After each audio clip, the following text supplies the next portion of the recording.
Welcome to part 2 of the focus of attention animation. In part 1, we talked about what focus of attention is and why it matters so much. In this part, we're going to talk about some of the ways that people can practice switching their focus of attention. I'm Victoria Lacey, Principal Psychotherapist at GetCBT. So your therapist should help you to consider how and when your attention tends to focus in on the things that you find most painful.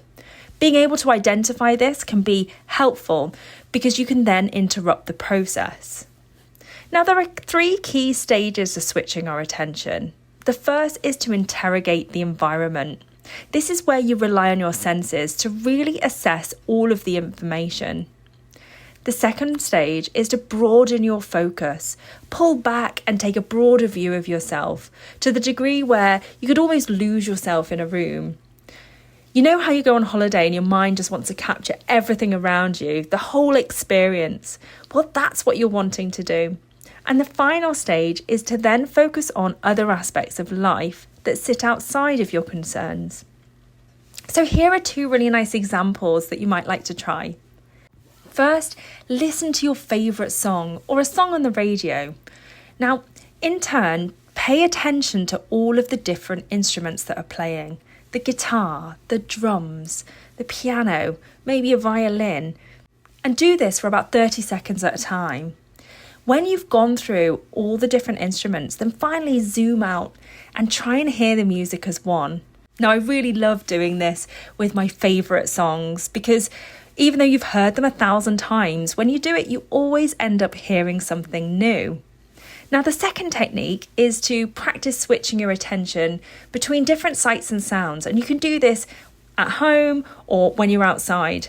Maybe even go for a walk and pay attention to the sounds around you. What sounds can you hear nearby? What sounds can you hear in the distance? Can you hear cars, people, birds?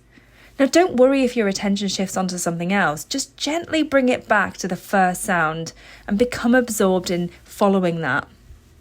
Now pay attention to what you can see, what buildings, maybe plants, traffic or people are around. What colours and shading can you see? Pay attention to these. What are the different textures around you? Once you've spent some time focusing in on different sounds and sights, try to then become aware of all of them at once. And for a few minutes, just let them all fill your attention. So my top tip with this is try not to be frustrated. In practicing these things, you're likely to realise just how badly behaved your attention can be. In the same way, if you were to take your eye off a child for a moment, they'll be quickly doing something else. Bringing the mind back to focus is really just about patience and persistence. We hope you found this useful. Please remember to like and subscribe, and if you want to speak to a psychotherapist, then don't hesitate to contact GetCBT.